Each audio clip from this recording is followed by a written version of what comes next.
Siguraduhin ninyong nakakandado ang pinto ng service area. Ayokong makita ng mga bisita, lalo na ng mga investors ang nakakadiring pagmumukha ng babaeng yan. Kapag may nagtanong, sabihin ninyo na may sakit siya, isang sakit na nakakahawa. Ang mga salitang iyon ay hindi isinigaw. Binitawan ang mga ito ni Doña Milagros sa isang tono na mas malamig pa sa yelo sapat upang tumagos sa makapal na pader na naghihiwalay sa marangyang sala at sa masikip na kusina. Sa loob ng madilim na silid na yon, nakatayo si Isabelina sa harap ng isang maliit na mesa. Ang kanyang mga daliri na namumula at namamaga dahil sa sakit na lupus ay nanginginig habang dahan-dahang nilalagyan ng ising ang isang maliit na cake. Ito ay may disenyong Spider-Man, ang paboritong superhero ng kanyang anak na si Leo na nagdiriwang ng ikapitong kaarawan ngayong gabi. Walang nakakaalam na upang mabili ang mga sangkap para sa cake na ito at ang mamahaling alak na iniinom ng mga bisita sa labas ay lihim na isinangla ni Isabelina ang huling pares ng hikaw na pamana ng kanyang yumaong ina. Ang hapdi sa kanyang mga kaso-kasuan ay tila hinihiwa ng libu-libong maliliit na patalim sa bawat galaw ng kanyang kamay. Ngunit mas masakit ang narinig niya mula sa kanyang biyenan. Siya ang legal na asawa, ang ina ng batang may kaarawan, ngunit itinuring siyang isang dumi na kailangang itago sa ilalim ng basahan. Huminto ang kanyang kamay sa pagdedekorasyon nang marinig niya ang masigabong palakpakan mula sa labas. Ibinaba niya ang spatula at dahan-dahang lumapit sa maliit na siwang ng pinto. Ang liwanag mula sa grand ballroom ay tumama sa kanyang mukha, isang mukhang dati ay makinis at puno ng buhay, ngunit ngayon ay may bakas ng butterfly rash, ang pulang marka sa pisngi at ilong na dulot ng kanyang karamdaman. Sa gitna ng bulwagan nakatayo si Leandro, ang asawa niya, ang lalaking minahal niya ng higit sa kanyang sarili. Nakasuot ito ng isang mamahaling itim na suit na binili gamit ang perang ipinadala ni Isabelina noong nakaraang buwan mula sa kanyang maliit na online business na palugina. Ang nangiti ni Leandro ay nagniningning puno ng kumpiyansa at tagumpay, ngunit ang kanyang braso ay wala sa balikat ng kanyang anak. Nakapulupot ito sa biwang ng isang babaeng nakatayo sa kanyang tabi.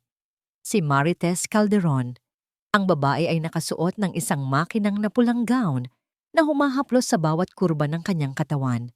Ang kanyang balat ay makinis, ang kanyang buhok ay maayos, at ang kanyang leeg ay pinalamutian ng diamanteng kwintas, isang kwintas na kamukhang kamukha ng disenyo na tinanggihan ni Leandro na bilhin para kay Isabelina noong anibersaryo nila dahil masyado daw itong mahal.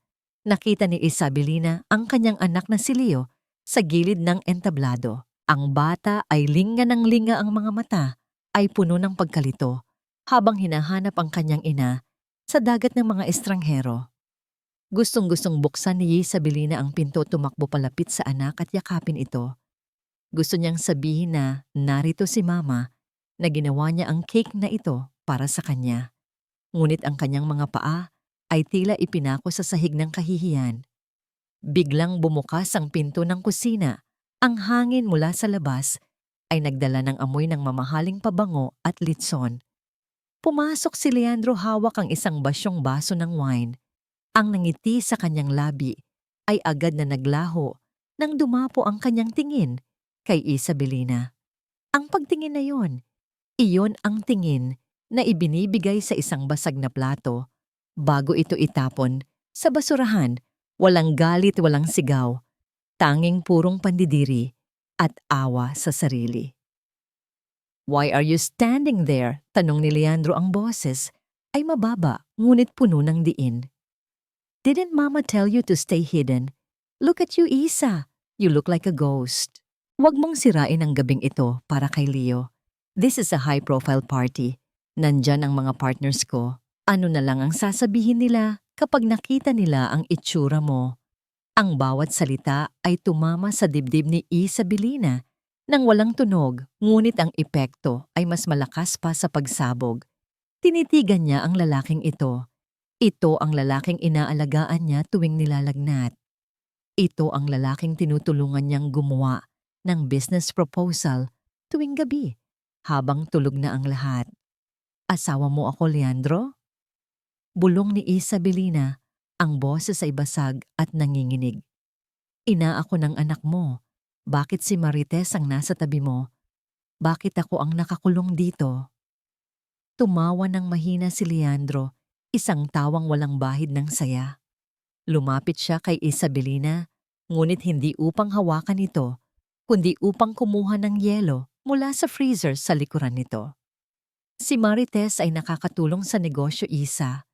She represents success. Ikaw. Tinignan siya ni Leandro mula ulo hanggang paa. Ang mga mata ay huminto sa kanyang namamagang mga kamay at namumulang mukha. You represent failure. You represent sickness. Pagod na ako, Isa. Pagod na akong magpanggap na masaya ako sa isang bangkay na humihinga. Bago pa makasagot si Isabelina, muling bumukas ang pinto. Pumasok si Doña Milagros, ang takong ng kanyang sapatos ay lumilikha ng mariing ingay sa tiles ng sahig. May dala siyang isang makapal na brown envelope. Walang pasubali niyang inihagis iyon sa ibabaw ng mesa. Tumama ito sa gilid ng cake na ginawa ni Isabelina at nasira ang icing na mukha ni Spider-Man. Tama na ang drama. Matigas na sabi ni Doña Milagros. Ito ang regalo namin sa'yo. Pirmahan mo yan. Divorce papers. Nanlaki ang mga mata ni Isabelina. Tila tumigil ang pagtibok ng kanyang puso. Tiningnan niya ang sobre, pagkatapos ay ang kanyang asawa at ang kanyang biyenan. Leandro? Tawag niya, umaasang may kaunting pagmamahal pang natitira. Ngunit tinalikuran siya ni Leandro at nagsimulang maglakad pabalik sa party. Sign it, Isa. Wala ka namang ibang mapupuntahan. Wala kang pera. Wala kang silbi. At huwag kang mag-alala, kami na ang bahala kay Leo. Hindi naman niya kailangan ng inang baldado. Naiwan si Isabelina sa gitna ng kusina. Ang kandilang dapat sana ay ilalagay niya sa cake ay nahulog mula sa kanyang kamay at gumulong sa sahig. Pinulot niya ito, ang kanyang mga luha ay nagsimulang pumatak isa-isa, tahimik na humahalik sa malamig na semento. Sa dinami-dami ng bagyo na sinuong niya para sa pamilyang ito, bakit siya pa ang naiwan sa ulan basang-basa at nag-iisa? Ang tanong na yon ay umalingaw-ngaw sa kanyang isipan, kasabay ng pagsisimula ng malakas na buhos ng ulan sa labas. Tila nakikiramay ang langit sa isang reynang tinanggalan ng korona at dinurog ang puso. Hindi ininda ni Isabelina ang hapdi ng kanyang mga tuhod. Nang bumagsak siya sa makintab na sahig ng pasilyo, binaliwalan niya ang mga matang mapanghusga ng ilang katulong na nakasilip mula sa gilid. Gumapang siya, literal na gumapang, upang habulin ang papalayong bulto ng kanyang asawa at biyenan. Ang kanyang dignidad ay matagal nang nawala na iwan, kasama ng mga pangarap na tinupok ng apoy ng kasakiman, ngunit ang pagmamahal niya sa kanyang anak ay nananatiling buo at hindi matitinag. Leandro, parang awa mo na. Ang paos na pagsusumamo ni Isabelina habang pilit inaabot ang laylayan ng pantalon ng asawa. Hindi ko pipirmahan yan para sa sarili ko. Handa akong umalis. Handa akong maglaho sa buhay ninyo. Pero huwag mong ilayo sa akin si Leo. Ako ang nanay niya. Kailangan niya ako. Huminto si Leandro sa paglalakad. Dahan-dahan itong lumingon. Hindi para tulungan siyang tumayo, kundi para ipamukha sa kanya ang kanyang kahabag-habag na kalagayan. Ang malamig na tingin nito ay tila isang hatol ng kamatayan. Look at yourself, Isa. Malamig na wika ni Leandro, ang boses ay puno ng pagkadismaya. Ni hindi mo kayang itayo ang sarili mo. Paano mo aalagaan ang anak natin? You are sick. You are weak. Wala kang trabaho. Wala kang ipon. Sa tingin mo ba, hahayaan ng korte na lumaki si Leo sa isang squatter area, kasama ang isang inang halos hindi na makalakad? Ang bawat salita ay tumatarak sa puso ni Isabelina. Mas masakit pa sa pisikal na karamdaman na unti-unting kumakain sa kanyang lakas. Alam niyang tama si Leandro sa aspetong pinansyal dahil ibinigay niya ang lahat sa lalaking ito. Ang kanyang talino, ang kanyang mana, mula sa ina, ang kanyang kaluluwa. Mula sa likuran ni Leandro, lumitaw si Marites. Ang maganda at mabangong si Marites. Yumuko ito ng bahagya, ang muka ay puno ng huwad na simpatiya na mas nakakasuklam pa sa harapang pangiinsulto. Ate Isa, malambing na sabi ni Marites, ngunit ang kanyang mga mata ay nagniningning sa tagumpay. Huwag ka nang mag-alala kay Leo. I promise mamahalin ko siya na parang tunay kong anak. I will give him everything you can't give. Magpagaling ka na lang. Okay, you need rest. Iyon ang huling patak na nagpaapaw sa kopa ng pagtitimpi ni Isabelina. Ang isipin na ang babaeng ito, ang babaeng sumira sa kanyang pamilya, ang magpapatulog sa kanyang anak, sa gabi ay isang bangungot na hindi niya matanggap. Aakmang tatayo sana upang sampalin ang mapagpanggap na mukha ni Marites, ngunit mabilis na sumenya si Doña Milagros sa mga security guard. Ilabas niyo na ang basurang yan, utos ng matanda na parang nagtataboy ng ligaw na aso. Baka mahawa pa tayo sa mga sugat niyan. Naramdaman ni Isabelina ang mahigpit na pagkakahawak ng mga gwardya sa kanyang magkabilang braso. Kaladkad siyang inilabas mula sa mansyon na siya mismo ang nagdisenyo, ang bahay na pinuno niya ng pagmamahal, ngunit ngayon ay isinusuka siya palabas. Nagpupumiglas siya, ang kanyang mga kuko ay kumakayod sa hangin, ngunit wala siyang laban sa lakas ng mga lalaki. Ang malakas na pintuan ng mansyon ay marahas na isinara sa kanyang likuran, kasabay ng malakas na dagundong ng kulog na yumanig sa buong paligid. Sa labas ang ulan ay bumabagsak ng walang awa. Ang malamig na tubig ay humalo sa mainit na luha ni Isabelina na naghuhugas sa dugo mula sa kanyang ilong na muling dumugo dahil sa stress. Nakaluhod siya sa magaspang na semento ng driveway, basang-basa at nanginginig sa ginaw. At doon sa gitna ng unos, nakita niya ang pinakamasakit na tanawin. Ang itim na luxury van ni Leandro ay dahan-dahang lumabas mula sa garahe. Sa bintana ng backseat nakadikit ang maliit na palad at mukha ni Leo. Ang bata ay umiiyak. Ang bibig ay bumubuka sa isang sigaw na hindi marinig ni Isabelina dahil sa kapal ng salamin at lakas ng ulan. Ngunit nababasa niya ang labi ng kanyang anak. Mama! Pilit na tumayo si Isabelina. Tumakbo siya, ang kanyang mga paa ay nadudula sa basang kalsada. Hinabol niya ang sasakyan. Kinatok niya ang bintana gamit ang kanyang nanginginig na kamao. Leo, anak ko, buksan niyo ang pinto. Leandro, parang awa mo na. Ngunit hindi huminto ang sasakyan. Sa halip lalo pa itong bumilis ang gulong, ay nagwisik ng maruming tubig baha sa mukha ni Isabelina. Nakita niya kung paano hinila ni Marites si Leo palayo sa bintana at isinara ang kurtina ng sasakyan. Tinatapos ang huling koneksyon ni Isabelina sa kanyang mundo. Naiwan si Isabelina sa gitna ng kalsada. Ang pulang ilaw ng papalayong sasakyan ay unti-unting nilamon ng dilim at ulan. Wala nang natira. Ubos na siya. Ang kanyang mga tuhod ay bumigay at muli siyang bumagsak sa aspalto. Ang sakit sa kanyang katawan ay naging manhid na palitan ng isang nakakabinging katahimikan sa kanyang kaluluwa. Nakatihaya siya habang ang ulan ay patuloy na bumubugbog sa kanyang mukha, tila nais siyang burahin sa mundong ito. Sa kanyang pag-aagaw malay, isang pares ng sapatos nakatad ang huminto sa kanyang tabi. Isang itim na payong ang bumukas na pumigil sa ulan na tumama sa kanyang mukha. Isang lalaking nakasuot ng pormal na Amerikana ang bumaba mula sa isang nakaparadang sasakyan sa di kalayuan. Tinitigan siya nito nang may halong lungkot at respeto bago tuluyang nagdilim ang paningin ni Isabelina, dala ang huling imahe ng kanyang anak na umiiyak sa bintana.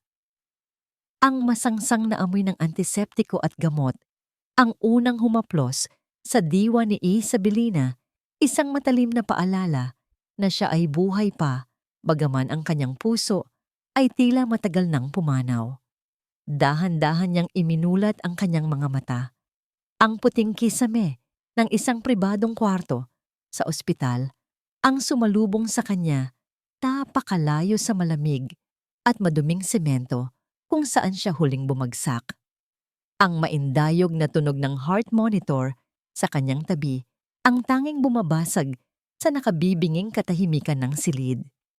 Sinubukan niyang bumangon, ngunit ang bigat ng kanyang katawan at ang mga tubong nakakabit sa kanyang braso ay pumigil sa kanya. Sa gilid ng kanyang kama, nakaupo ang isang lalaking pamilyar sa kanyang nakaraan. Nakasuot ito ng itim na Amerikana, ang muka ay seryoso, ngunit mababakas ang lungkot sa mga mata. Si Attorney Dante Alcantara. Ang kanang kamay ng kanyang ama, ang lalaking huli niyang nakita 10 taon na, ang nakalilipas, noong tinalikuran niya ang kanyang pamilya para piliin si Leandro. Gising ka na, Isabelina? Ang mababang boses ni Dante ay punong-puno ng pag-iingat. Tila natatakot na mabasag ang babasagin ng emosyon ng babae sa kanyang harapan. Anong ginagawa mo dito, Dante? Ang paos na tanong ni Isabelina. Nasaan ang anak ko? Kailangan kong puntahan si Leo. Umiling ng marahan ang abogado at tumayo upang ayusin ang kumot ni Isabelina. Ang kanyang sumunod na mga salita ay mas mabigat pa sa anumang pisikal na sakit na nararamdaman ni Isabelina sa sandaling iyon. Wala na ang Don Isabelina, ang iyong ama. Pumanaw siya kagabi sa parehong oras na itinapon ka ng asawa mo sa kalsada. Ang balita ay tila isang malakas na suntok sa sikmura ni Isabelina, ang kanyang ama, ang matapang at istriktong Don Ignacio Arcenas, ang taong itinakwil siya dahil sa pagpapakasal sa isang lalaking wala naman palang ibang hangad kundi ang kanyang pera. Namatay ito nang hindi man lang sila nagkaayos. Namatay ito habang siya ay nagpapakaalipin sa lalaking sumira sa kanya. Hindi nakasigaw si Isabelina. Ang sakit ay masyadong malalim para sa mga luha. Nakatitig lamang siya sa kawalan habang inilalapag ni Dante ang isang makapal na folder sa kanyang harapan. Sinubaybayan kanya isa. Sa loob ng 10 taon, hindi inalis ng papa mo ang tingin niya sa'yo. Paliwanag ni Dante habang binubuksan ng folder. Alam niya ang lahat. Ang pagbebenta mo ng mga alahas ng mama mo, ang pagtatrabaho mo ng lihim para maisalba ang kumpanya ni Leandro, at alam din niya kung saan napupunta ang pera mo. Inilatag ni Dante ang mga litrato sa ibabaw ng kama. Mga larawan ni Leandro at Marites. Isang resibo ng sasakyan na nakapangalan kay Marites, binili sa araw mismo na isinangla ni Isabelina ang huling kwintas ng kanyang ina. Isang titulo ng condo unit sa Makati, binayaran gamit ang perang inipon ni Isabelina para sana sa pag-aaral ni Leo. Ang bawat litrato ay isang patunay ng kanyang katangahan. Ang bawat dokumento ay isang sampal sa kanyang sakripisyo habang siya ay nagtitipid sa pagkain at gamot, habang tinitiis niya ang sakit ng lupus at ang pangaalipusta ng kanyang biyenan, ang asawa niya ay namumuhay ng marangya kasama ang ibang babae gamit ang sarili niyang dugo at pawis. Ipinamana sa iyo ng Don ang lahat, Isabelina. Pagpapatuloy ni Dante. Ang ICG Corporation ang mga lupain ng bilyon-bilyong ari-arian. Ikaw ang nag-iisang tagapagmana. Pero may isang kondisyon sa kanyang huling habilin. Tiningnan ni Isabelina ang abogado. Ang apoy ng galit ay nagsisimula nang mabuhay sa kanyang mga mata. Kailangan mong patunayan na magaling ka na, sabi ni Dante. Hindi sa sakit mong lupus, kundi sa sakit mong pagpapakatanga sa pag-ibig. Ibinili ng papa mo na ibibigay lang sa iyo ang kapangyarihan kapag handa ka ng maging isang Arcenas at hindi na isang Montesa. Dahan-dahang inabot ni Isabelina ang isang gunting. na nakapatong sa medical tray sa kanyang tabi. Ang kanyang kamay na kanina ay nanginginig sa sakit ngayon ay matatag na. Tumingin siya sa salamin na nasa dingding. Nakita niya ang isang babaeng payat may sakit at mukhang kaawa-awa. Ang babaeng ito ang tinapakan ni Leandro. Ang babaeng ito ang kinaladkad sa putikan. Hinawakan niya ang kanyang mahaba, ngunit manipis at buhaghag na buhok. Patay na si Isabelina Montesa. Ang bulong niya kasabay ng tunog ng paghihiwalay ng mga hibla ng buhok sa talim ng gunting. Ang mga hibla ng kanyang nakaraan ay dahan-dahang nahulog sa maputing kumot kasama ng kanyang mga luha. Pinutol niya ang lahat. Ang kanyang buhok, ang kanyang kahinaan, ang kanyang pagiging martir. Tumingin siya kay Dante, ang kanyang mga mata ay wala ng bahid ng luha, kundi isang malamig na determinasyon na kayang yumanig ng mga imperyo. Dante, ihanda mo ang private plane. Utos niya, ang kanyang tinig ay nagbago. Wala na ang garalgal ng pagmamakaawa.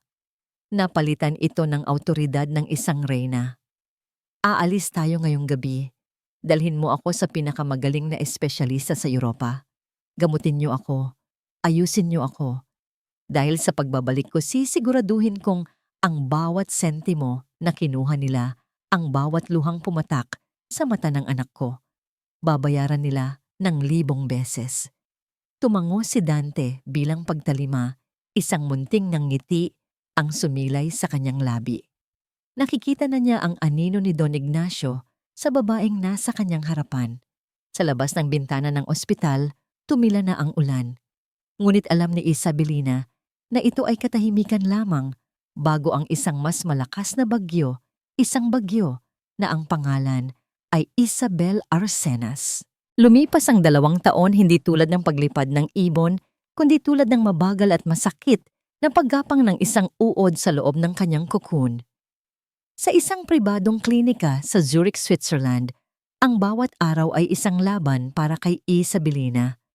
Ang kanyang katawan na dati binabalot ng pula at makating pantal ay unti-unting hinilom ng pinakamahuhusay na doktor at gamot na kayang bilhin ng pera. Ngunit higit sa pisikal na paggaling, ang kanyang kaluluwa ang sumailalim sa pinakamatinding operasyon. Sa ilalim ng gabay ni Dante, tinutunan niyang muling buuin ang kanyang sarili, hindi bilang isang asawa, kundi bilang isang babae. Pinanood niya mula sa malayo kung paano unti-unting gumuho ang imperyong itinayo ni Leandro. Sa bawat ulat na dumarating mga suppliers na umatras, mga bangko na naniningili, mga investors na biglang nawawala, ay nakaramdam siya ng isang malamig na kasiyahan. Ang swerte ni Leandro ay hindi naman pala talaga swerte, kundi ang tahimik na sakripisyo ng isang asawang tinapon niya. Samantala sa Maynila, ang mansyon ng mga Montesa ay hindi na kasing ingay ng dati. Ang mga mararangyang party ay napalitan ng mga sigawan sa pagitan ni Leandro at Doña Milagros tungkol sa mga bayarin. Si Marites, na nasanay sa luho, ay madalas nang magreklamo dahil hindi na siya mabilhan ni Leandro ng mga bagong designer bags. At sa gitna ng kaguluhang ito, ay si Leo, ang batang dating masayahin, ngayoy tahimik at laging nakadungaw sa bintana, naghihintay sa isang pangakong hindi pa natutupad. Isang hapon, habang nakatanaw si Isabelina sa mapayapang lawa ng Zurich, inabot sa kanya ni Dante ang isang tablet. Sa screen ay ang pinakabagong litrato ni Leo, nakuha ng isang private investigator. Payat ang bata, gusgusin ang uniforme, at may lungkot sa mga mata na hindi dapat maramdaman ng isang 9 na taong gulang. Hinaplos ni Isabelina ang mukha ng kanyang anak sa screen. Ang kanyang puso ay kumikirot, hindi sa sakit ng lupus, kundi sa hapdi ng pangungulila. Handa na ang lahat, Isabel, wika ni Dante gamit ang bago niyang pangalan. Ang board ng ACG ay naghihintay sa iyong pagbabalik, at ang kumpanya ni Leandro ay nasa bingit na ng pagbagsak. Siya mismo ang lumapit sa atin para humingi ng tulong. Humarap si Isabel kay Dante. Ang babaeng nakatayo doon ay hindi na ang Isabelina na nakayuko at takot magsalita. Ang kanyang balat ay makinis at kumikinang sa kalusugan. Ang kanyang buhok na dati manipis at walang buhay ngayon ay maiksi, ngunit puno ng estilo na lalong nagpapatingkad sa kanyang matatalim na mata. Suot niya ang isang puting power suit na sumisimbolo sa kanyang bagong simula. "Umuwi na tayo, Dante," matatag niyang sabi. Panahon na para maningil. Ang pagbabalik sa Pilipinas ay hindi isang simpleng paglapag ng eroplano.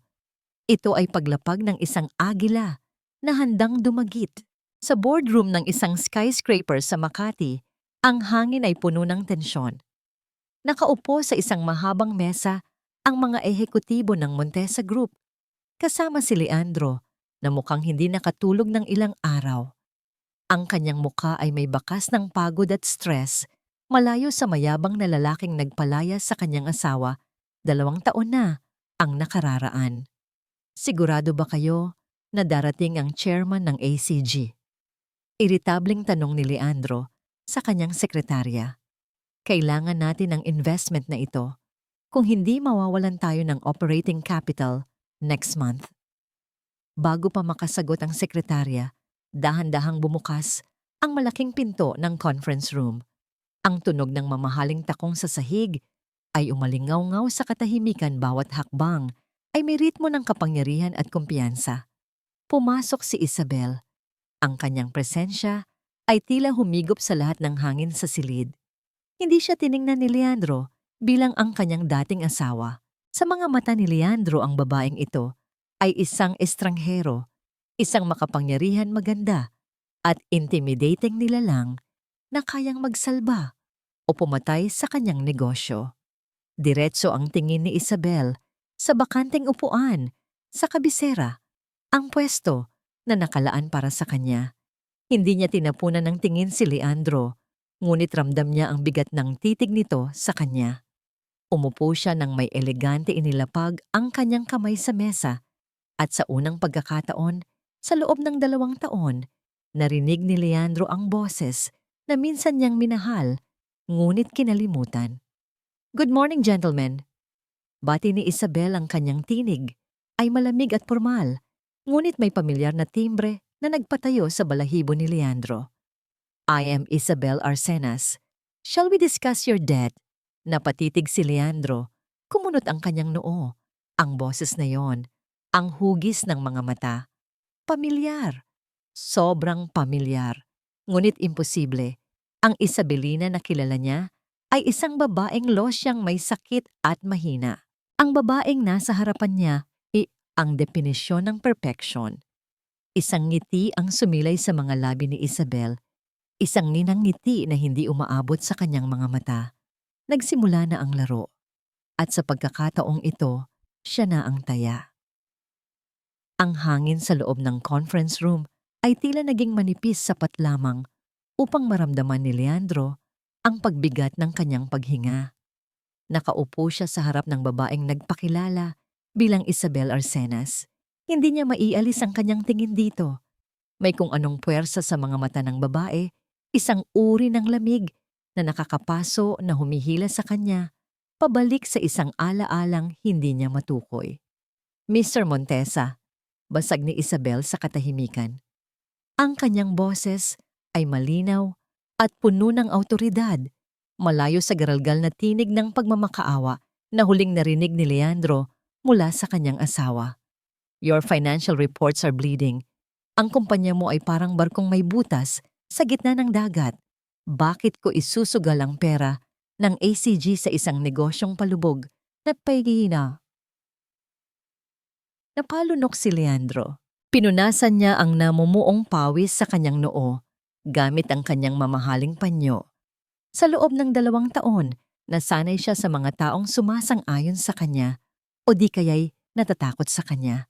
Ngayon pakiramdam niya ay isa siyang batang paslit na pinagagalitan ng guro. "Miss Arcenas," sagot ni Leandro pilit na pinatatatag ang boses. "Whatever setbacks we have are temporary. With ACG's capital, we can turn this around. May mga proyekto kaming nakapila." Tumigil si Isabel sa pagbabasa ng dokumento Dahan-dahan niyang inangat ang kanyang tingin at direktang tumitig kay Leandro. Sa ilalim ng mesa ang kanyang mga kamao ay nakakuyom ng mahigpit upang pigilan ang panginginig ng kanyang mga kamay, hindi dahil sa takot kundi sa nag-uumpugang galit at sakit. Ito ang lalaking nangako sa kanya ng langit, ngunit nagdala sa kanya sa impyerno. Ngayon ang lalaking ito ay namamalimos sa kanyang harapan. Project sulit ni Isabel na may bahagyang ngisi. Tulad ng condo project sa Tagaytay na ipinatigil dahil sa kakulangan ng pondo. O yung factory sa Laguna na hanggang ngayon ay lupa pa rin. Natigilan si Leandro. Paano nalaman ng babaeng ito ang mga detalyeng iyon na pilit nilang itinago sa publiko? Sa gilid ng silid, pumasok ang isang sekretarya na may dalang tray ng kape. Ibinaba nito ang mga tasa sa harap ni na Isabel at Leandro. Aakmang lalagyan na sana ng sekretarya ng asukal ang kape ni Leandro nang pigilan siya ni Isabel. "Huwag," sabi ni Isabel. Kinuha niya ang kutsarita at ang lalagyan ng asukal. "Ako na." Sa harap ng nagtatakang tingin ni Leandro, naglagay si Isabel ng 2 kutsaritang asukal at isang sachet ng creamer. Pagkatapos dumukot siya ng isang maliit na pakete ng cinnamon powder mula sa kanyang bag at nagbudbod ng kaunti sa ibabaw ng kape. Hinalo niya ito ng marahan ang tunog ng kutsara na tumatama sa porselana ay lumikha ng isang pamilyar na ritmo sa katahimikan ng silid. Ibinigay niya ang tasa kay Leandro. "Black coffee gives you acid reflux whenever you're stressed, Mr. Montesa," sabi ni Isabel ng walang gatol. "Cinnamon helps calm the stomach." Nanigas si Leandro. Tinitigan niya ang tasa, pagkatapos ay tinitigan niya si Isabel. Ang gawin na yon, ang eksaktong timpla na yon. Si Isa lang ang gumagawa niyon para sa kanya tuwing umaga bago siya pumasok sa opisina. Si Isa lang ang nakakaalam ng tungkol sa kanyang acid reflux na pilit niyang tinatago dahil sa kanyang imahe. Kinuha ni Leandro ang tasa. Ang amoy ng kape na may halong cinnamon ay bumalot sa kanyang ilong, nagdadala ng biglaang bugso ng alaala. Isang maliit na kusina, isang babaeng nakapambahay na may suot na apron at ang init ng yakap sa umaga. Humigop siya. Ang lasa ay eksaktong-eksakto. "Sino ka?" Bulong ni Leandro, ang kanyang boses ay halos hindi na marinig. "Paano mo alam?" Sumandal si Isabel sa kanyang upuan, ang muka ay blanko at hindi mabasa. "Nag-research ako tungkol sa'yo, Leandro. I know your strengths and I definitely know your weaknesses. Sa negosyo ang pagkilala sa partner ay susi sa tagumpay, hindi ba?" Nakahinga ng maluwag si Leandro bagaman may natitira pang pagdududa sa kanyang dibdib. Research. Siyempre, isa siyang tanyag na negosyante. Siguro ay nabanggit niya iyon sa isang interview noon. Imposibleng si Isa ito. Ang Isa na kilala niya ay patay na o marahil ay nabubulok na sa kung saang ospital. Ang babaeng nasa harap niya ay amoy mamahaling pabango, suot ay damit na galing Paris at may kutis na parang porselana. Natapos ang pulong ng walang malinaw na pangako, ngunit nag-iwan si Isabel ng isang pintuan na nakabukas. "Pag-iisipan ko, Mr. Montesa, but you have to prove to me that you are worth saving." Nang gabing iyon umuwi si Leandro sa mansyon na tila isang estranghero sa sarili niyang pamamahay. Sinalubong siya ng boses ni Marites na tumataas sa galit. "Leandro, bakit decline ang credit card ko kanina sa mall? Napahiya ako sa mga kaibigan ko. Sabi mo, maayos na ang cash flow ng kumpanya." Nakita niya si Marites sa sala, nakasuot ng seda, ngunit ang muka ay gusot sa inis. Sa tabi nito ay si Doña Milagros na nagrereklamo naman tungkol sa mga katulong na hindi marunong magluto ng tamang steak. Walang nagtanong kung kumusta ang kanyang araw. Walang nag-alok sa kanya ng tubig. Walang naghanda ng kanyang tsinelas. Umalingaw-ngaw sa kanyang isipan ang imahe ni Isabel Arcenas. Ang katahimikan nito, ang talino, ang paraan ng pagtimpla nito ng kape. Iniwan ni Leandro ang ingay sa sala at dumiretso sa kanyang opisina. Binuksan niya ang ilaw ng desk lamp at binuksan ang pinakailalim na drawer ng kanyang mesa. Sa ilalim ng mga dokumento, may isang lumang litrato na nakataob. Kinuha niya ito. Litrato yon ni Isabelina noong bago pa sila ikasal, noong wala pa itong sakit. Nakangiti ito, ang mga mata ay puno ng pag-asa. Inilapit ni Leandro ang litrato sa ilaw. Pinagkumpara niya ang mukha ni Isabelina at ang mukha ni Isabel Arcenas. Magkamukha ngunit magkaiba. Ang nasa litrato ay maamo at mahina. Ang babaeng nakilala niya kanina ay misteryoso at mapanganib. Ngunit hindi maipagkakaila ni Leandro ang tibok ng kanyang puso. Isang uri ng pananabik na matagal na niyang hindi nararamdaman kay Marites. Gusto niyang makita ulit si Isabel. Gusto niyang marinig ulit ang boses nito. Gusto niyang malaman kung bakit pamilyar ang lasa ng kape. Kinuha niya ang kanyang telepono. Ang kanyang mga daliri ay nag-atubili saglit bago niya tinipa ang numero na nakalagay sa calling card ni Isabel. Miss Arcenas, thank you for your time earlier. May mga bagay pa akong gustong linawin tungkol sa proposal. Pwede ba kitang imbitahan for dinner? Pinindot niya ang send. Habang tinititigan niya ang screen naghihintay ng reply, hindi niya namalayan na sa kabilang bahagi ng lungsod sa isang penthouse na tinatanaw ang mga ilaw ng Maynila, hawak ni Isabel ang kanyang telepono. Binasa nito ang mensahe at isang malamig na ngiti ang gumuhit sa kanyang mga labi, habang dahan-dahang iniikot ang kopita ng wine sa kanyang kamay. Ang pain ay inihagis na at ang isda ay kumagat na. Pinili ni Isabel ang La Soledad para sa kanilang hapunan. Isa itong Spanish restaurant na nakatago sa isang tahimik na sulok ng Intramuros, kilala sa mga antigong pader nito at sa dim light na nagbibigay ng romantikong atmosfera. Ngunit para kay Isabel, ang lugar na ito ay hindi tungkol sa romansa. Ito ang parehong restaurant kung saan iniwan siya ni Leandro na naghihintay ng 5 oras noong kanilang ika-5 anibersaryo habang ang asawa niya ay nasa isang business meeting na kalaunan ay nalaman niyang kasama pala si Marites. Dumating si Leandro ng maaga, suot ang kanyang pinakamagandang suit at bitbit ang isang palumpon ng mga imported na bulaklak. Nang makita niya si Isabel na naglalakad palapit sa kanilang mesa, tila tumigil ang kanyang mundo. Nakasuot ito ng isang midnight blue na dress na naglalantad ng kanyang makinis na balikat, ang parehong kulay na paborito niya noon kay Isa. Ngunit isinusuot ngayon ng isang babaeng puno ng misteryo at kapangyarihan. Para sa'yo, ani Leandro, inaabot ang mga bulaklak nang may nahihiyang ngiti.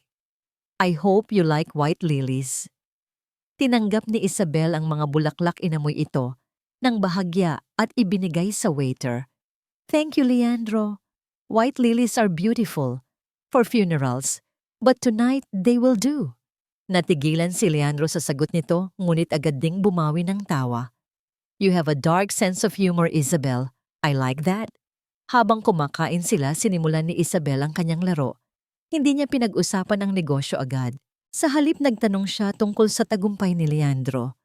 At tulad ng inaasahan, mabilis na nahulog ang lalaki sa patibong ng sarili niyang ego. Ikinuwento nito ang kanyang mga achievement, ang kanyang mga plano, at ang kanyang perfect na buhay. Lahat ay kasinungalingan na pilit niyang pinaniniwalaan. Pero alam mo, Isabel, biglang pagbabago ng tono ni Leandro habang nilalaro ang kanyang wine glass. It's lonely at the top. Akala ng tao nasa akin na ang lahat. But honestly, I feel empty. Sumandal si Isabel, ang kanyang mga mata ay naniningkit sa ilalim ng liwanag ng kandila. Empty with a beautiful wife like Marites.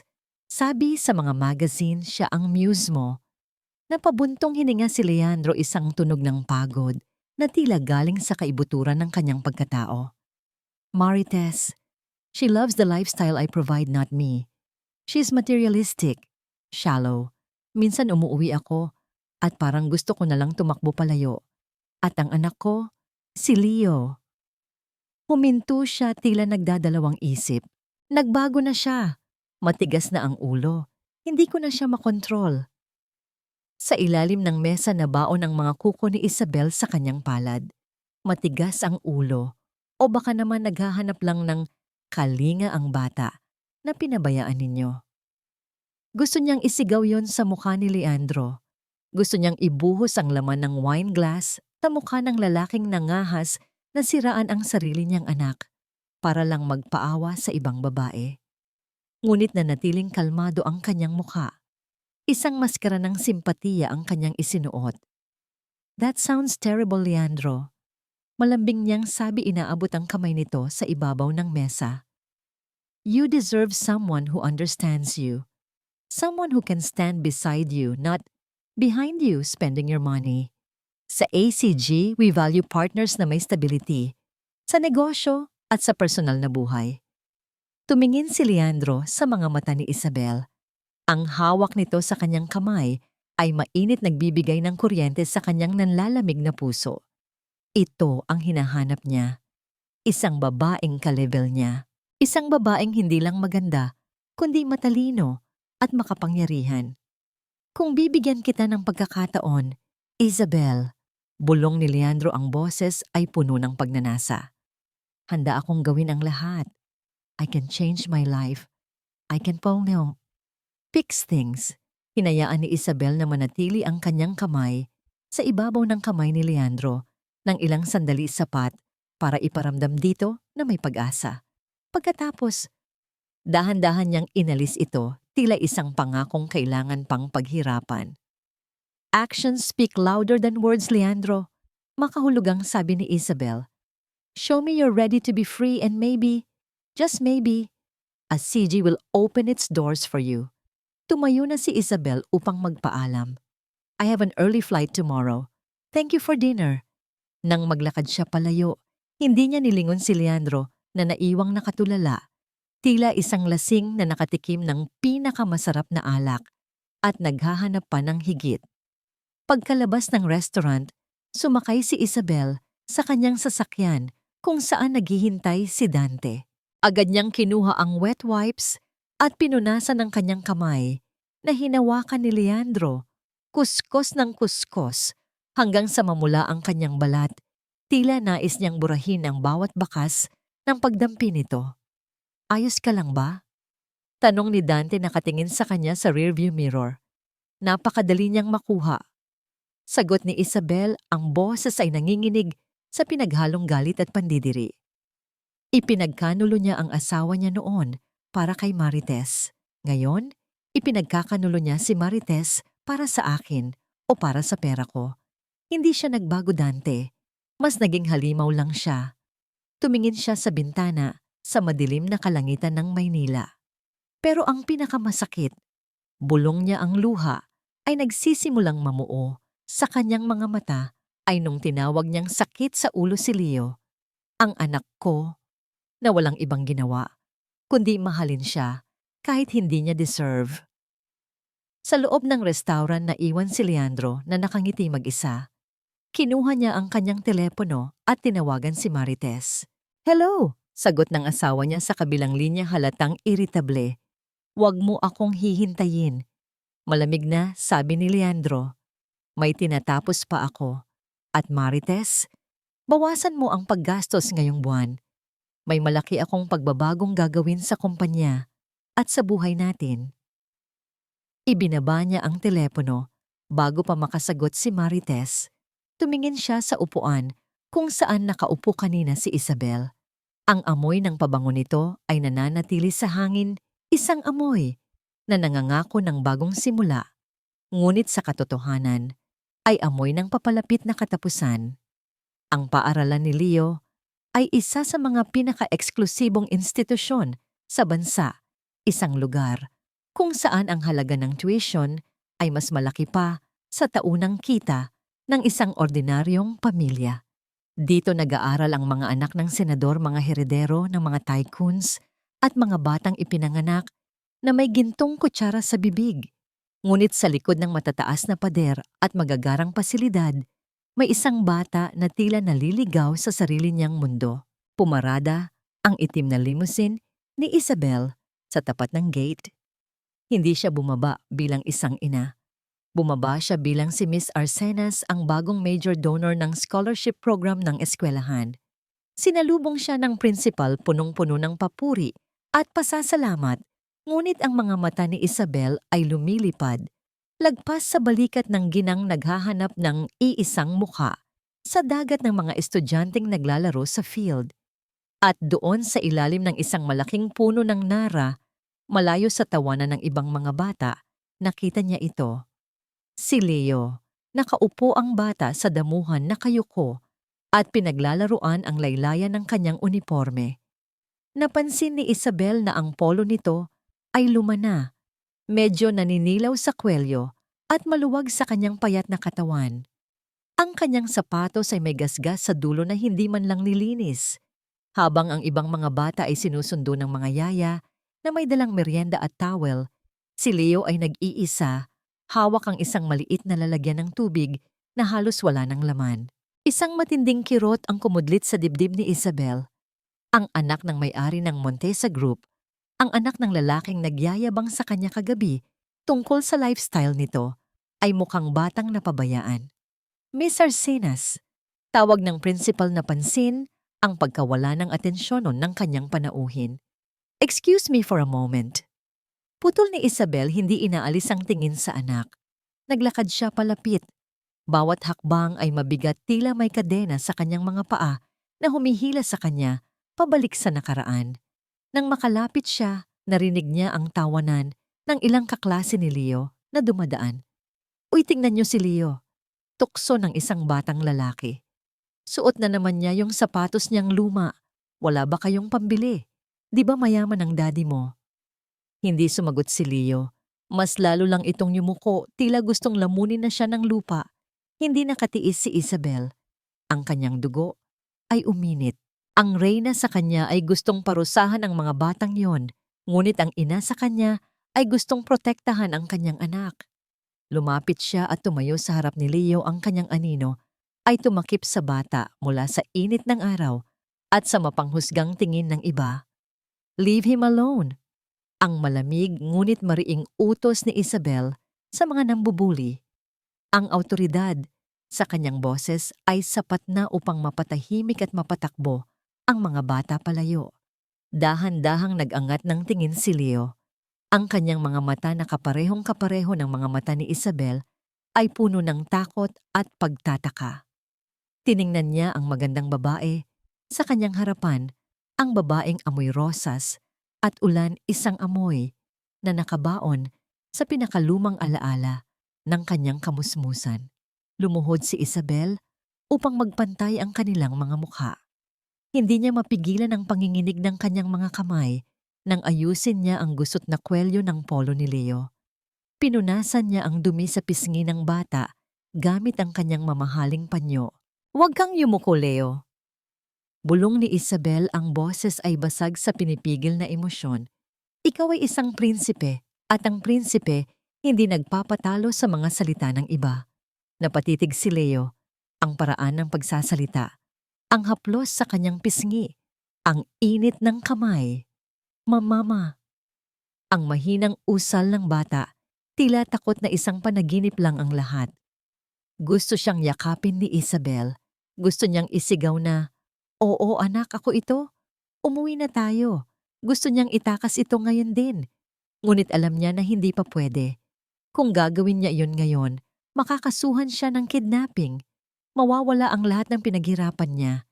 Kailangan niyang tapusin ang laro para mabigyan ng permanenteng kaligtasan ng anak. Kinagat ni Isabel ang kanyang labi hanggang sa malasahan niya ang dugo. Pinipigilan ang paghikbi na gustong kumawala sa kanyang lalamunan. Inilagay niya ang kanyang daliri sa labis sumenyas ng katahimikan.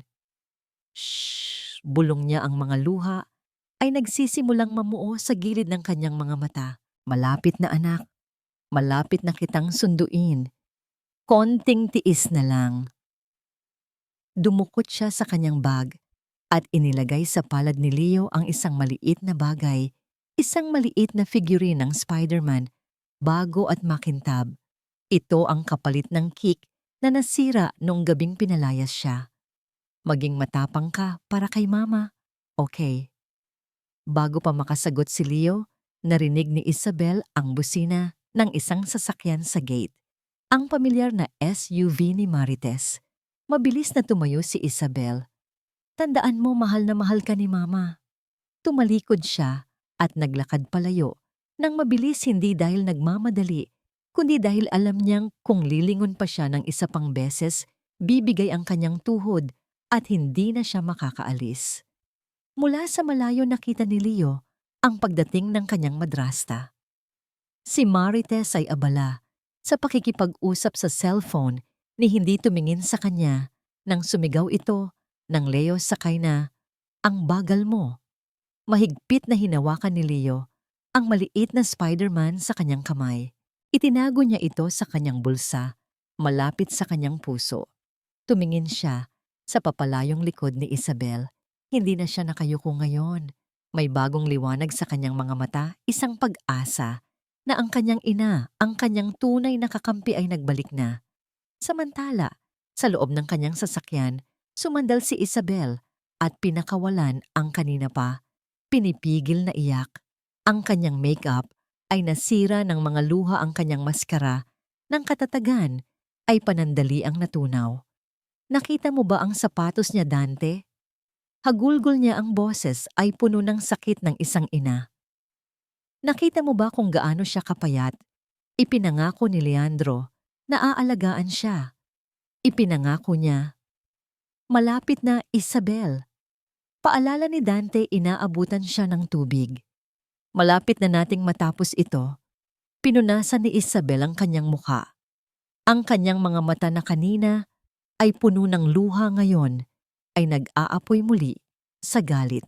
Kung may natitira pa siyang awa kay Leandro, namatay na yon sa sandaling makita niya ang kalunos-lunos na kalagayan ni Leo.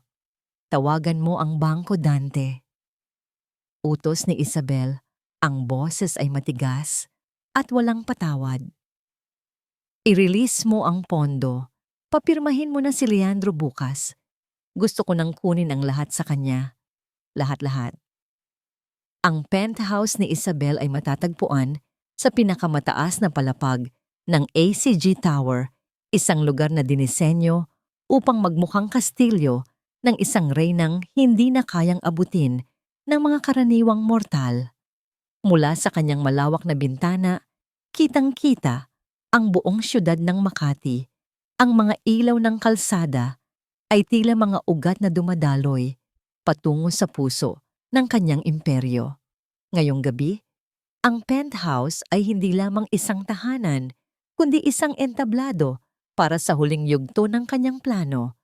Dumating si Leandro na may dalang isang bote ng mamahaling champagne at isang kahon ng tsokolate. Ang kanyang mukha ay puno ng pananabik tulad ng isang batang malapit ng buksan ang kanyang regalo sa Pasko. Hindi niya alam na ang regalong naghihintay sa kanya ay isang bomba na nakabalot sa gintong papel. Isabel, bati ni Leandro, ang boses ay malambing habang lumalapit upang bumeso. You look stunning tonight. Nakasuot si Isabel ng isang simpleng bata de seda, elegante, ngunit sapat na mapang-akit upang isipin ni Leandro na siya ay nagwagi na. Thank you, Leandro. Have a seat. The papers are ready. Sa ibabaw ng glass coffee table nakalatag ang kontrata. Isang dokumento na nangangakong magbibigay ng bilyon-bilyong pisong puhunan sa Montesa Group. Ito ang sagot sa lahat ng problema ni Leandro. Ito ang magsasagip sa kanya mula sa kahihiyan ng pagkabangkarote. Ngunit may kapalit. Collateral. Basa ni Leandro, ang kanyang kilay ay bahagyang kumunot. Isabel, this requires all my personal assets. Ang mansyon, ang mga lupain sa probinsya, pati ang shares ko sa kumpanya. This is everything. Tumayo si Isabel at naglakad patungo sa minibar. Dahan-dahan niyang binuksan ang champagne. Ang tunog ng pagtanggal ng tapon ay parang isang warning shot sa tahimik na silid. High risk, high reward, Leandro. Sagot niya nang hindi lumilingon. As CG is putting in billions, we need security. Unless you don't trust me. Humarap siya, inaabot ang isang baso ng champagne kay Leandro. Ang kanyang mga mata ay naniningkit mapanghamon. Or maybe, hindi ka confident sa sarili mong kakayahan na palaguin ang pera namin. Natahimik si Leandro. Tinitigan niya ang dokumento. Pagkatapos ay tinitigan niya si Isabel. Sa kanyang isipan, nakikita niya ang tagumpay. Nakikita niya ang pagbangon ng kanyang kumpanya. At higit sa lahat, nakikita niya ang posibilidad ng isang buhay kasama ang babaeng ito, isang buhay na puno ng kapangyarihan at pagkilala. Kinuha niya ang kanyang Montblanc pen. Sa sandaling iyon, nag-vibrate ang kanyang telepono sa ibabaw ng mesa. Isang mensahe mula kay Marites. Leandro, umuwi ka na. May sakit si Leo at alam ko kung nasaan ka. Huwag kang magpapaloko sa babaeng yan. Something feels wrong. Binasa ni Leandro ang mensahe. Napatawa siya ng mahina, isang tawang puno ng paglait. Marites, ang babaeng walang ibang alam, kundi magduda at humingi ng pera. Ano ang alam nito sa high-level business deals? Ano ang alam nito sa ambisyon? Pinindot niya ang reply at mabilis na nag-type. Shut up, Marites. I am securing our future. Huwag mo akong isturbohin. Ibinalik niya ang telepono sa bulsa at muling tinitigan ang kontrata. Isabel, simula niya ang boses ay puno ng emosyon. Gagawin ko ito. Hindi lang para sa kumpanya kundi para sa atin. I want to prove to you that I am the man you deserve. Lumapit siya kay Isabel. Inilagay niya ang baso sa mesa at hinawakan ang bewang nito. Ang amoy ng mamahaling pabango ni Isabel ay lumasing sa kanya. Yumuko siya akmang hahalikan ang mga labi nito. Ngunit sa huling sandali umiwas si Isabel. Ang halik ni Leandro ay dumampi lamang sa kanyang pisngi malamig at walang buhay. Sign first, Leandro. Bulong ni Isabel sa kanyang tainga. Celebration later. Bumuntong hininga si Leandro, puno ng frustration pero sumunod pa rin. Bumalik siya sa mesa. Binuksan niya ang takip ng kanyang ballpen, ngunit nang isusulat na niya ang kanyang pirma, ayaw sumulat ng tinta. Tuyot. Dampen mura niya. Here alok ni Isabel. Inabot niya ang isang lumang Parker pen. Natigilan si Leandro nang makita ang ballpen. Luma na ito, may mga gasgas sa gilid at ang ginto sa clip ay kumupas na. Ito ang ballpen na iniregalo sa kanya ni Isa noong pumasa siya sa board exam. Ang ballpen na itinapon niya sa basurahan nung naghiwalay sila dahil luma na daw at baduy. Saan galing ito? Tanong ni Leandro. Ang kanyang puso ay biglang kumabog ng mabilis. Nakita ko sa isang vintage shop, pagsisinungaling ni Isabel nang walang kurap. Sabi nila, lucky charm daw yan. Gamitin mo. Tinitigan ni Leandro ang ballpen. Sa isang iglap parang gusto niyang umatras. Parang may bumubulong sa kanya na tumakbo. Ngunit ang tawag ng kasakiman ay mas malakas. Ang tawag ng ego ay mas nakabibingi. Kinuha niya ang ballpen. Ang pakiramdam nito sa kanyang kamay ay pamilyar na pamilyar. At sa isang mabilis na galaw, pinirmahan niya ang kanyang pangalan. Leandro Montesa. Sa sandaling lumapat ang tinta sa papel, narinig niya ang tunog ng pagsara ng isang bitag. Kinuha agad ni Isabel ang dokumento. Tiningnan niya ang pirma. Ito na. Ang susi sa kanyang kalayaan. Ang susi sa pagbawi sa kanyang anak. Thank you, Leandro, sabi ni Isabel. Ang kanyang boses ay biglang nagbago. Nawala ang lambing. Nawala ang pangaakit. Napalitan ito ng isang malamig na tono na parang yelo. Isabel. Tawag ni Leandro, nalilito sa biglaang pagbabago ng aura nito. Naglakad si Isabel patungo sa pinto at binuksan ito. Sa labas nakatayo si Dante. Hawak ang isang makapal na folder ng mga kaso. You should go now, Mr. Montesa. Sabi ni Isabel, hindi na siya tinatawag sa pangalan. Baka hinihintay ka na ng asawa mo at kailangan mong maghanda. Dahil bukas magsisimula ang tunay na palabas. Anong ibig mong sabihin? Tanong ni Leandro, ang takot ay nagsisimulang gumapang sa kanyang dibdib. Paano yung celebration natin? Nginitian siya ni Isabel, isang ngangiti na puno ng awa at puot. Ang celebration ay para sa mga nanalo, Leandro. Umuwi ka na. Yakapin mo ang anak mo habang kaya mo pa. Isinara ni Isabel ang pinto sa mukha ni Leandro. Naiwan si Leandro sa hallway, hawak ang kanyang tuyot na ballpen habang ang lamig ng aircon ay tumatagos sa kanyang buto. Sa loob ng penthouse, sumandal si Isabel sa pinto. Nanginginig ang kanyang mga tuhod hindi sa takot, kundi sa relief. Tapos na. Nakuha na niya ang lahat. Bukas sisingilin na niya ang utang na hindi mababayaran ng kahit anong pera. Ang Grand Ballroom ng Manila Peninsula ay nagmistulang isang palasyo ng ginto at kristal ngayong gabi.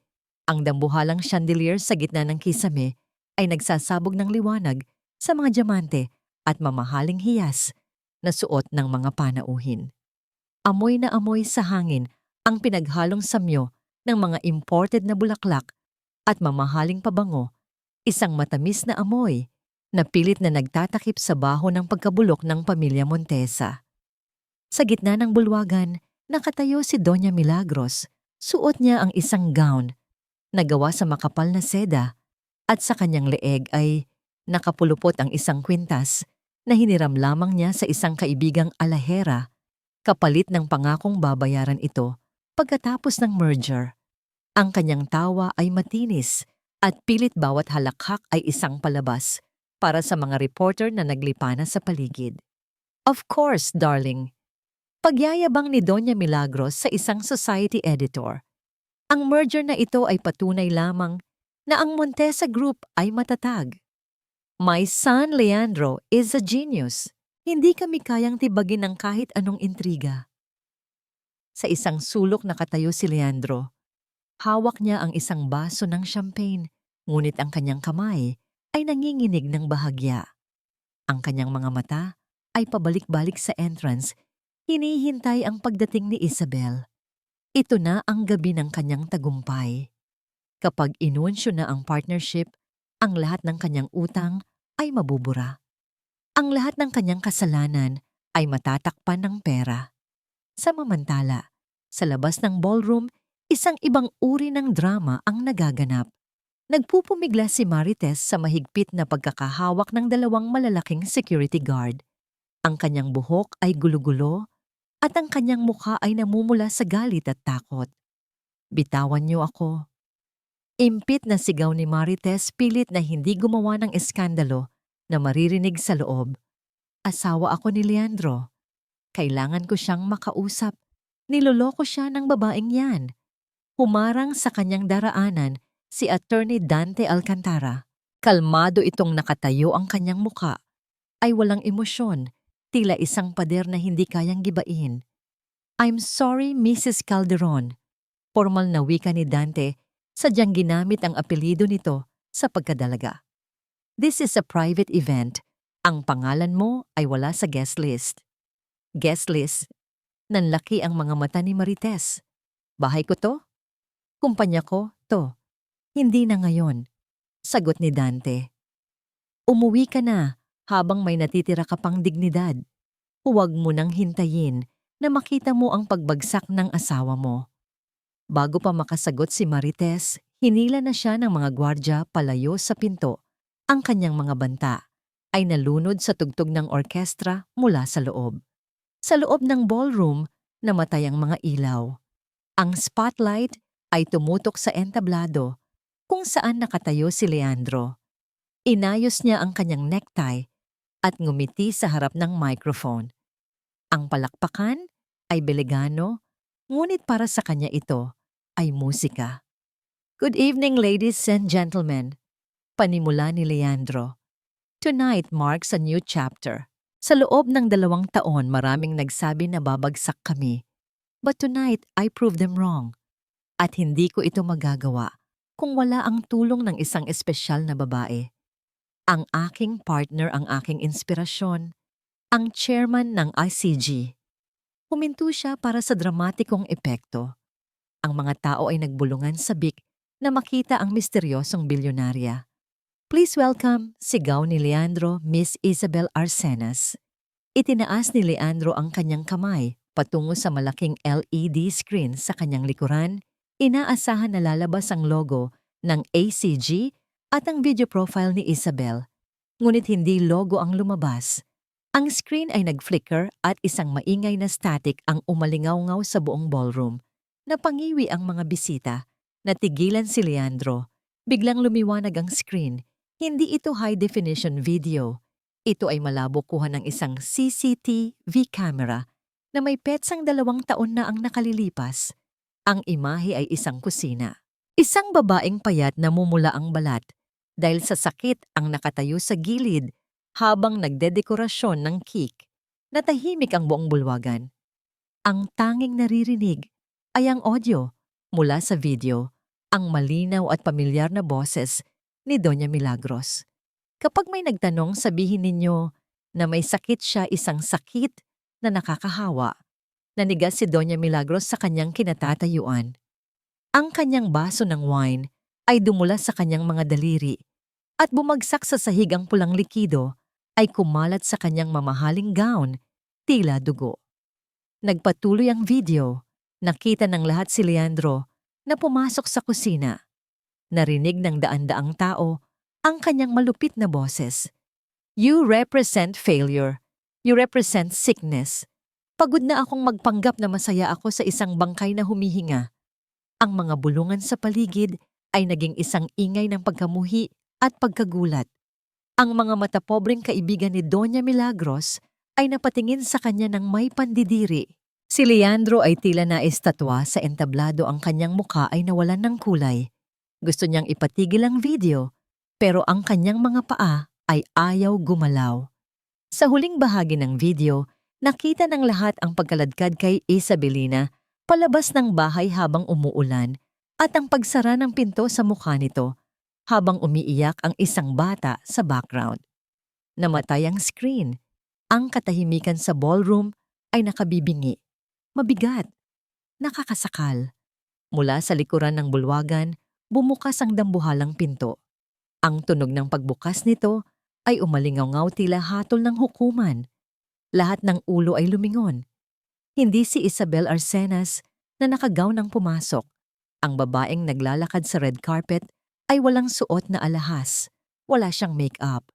Suot niya ang isang lumang duster, ang parehong duster na suot ng babae sa video noong pinalayas ito. Ang kanyang buhok ay nakapusod ng simple. Ngunit ang kanyang paglalakad ay hindi paglalakad ng isang api. Nakataas ang kanyang noo.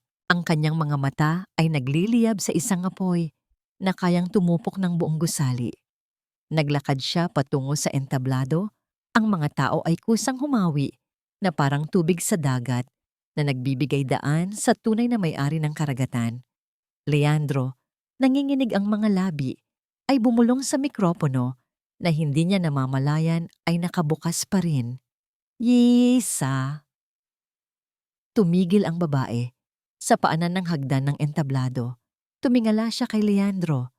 At sa unang pagkakataon, nakita ng lahat ang pagkakareho ng mukha ni Isabel Arcenas at ng martir na asawa sa video. Ngumiti siya, isang nangiti na nagpapahiwatig na ang oras ng paniningil ay dumating na. Umakyat si Isabelina sa entablado. Bawat hakbang ay mabigat at puno ng kahulugan. Tila bitbit niya ang bigat ng 2 taong pagdurusa.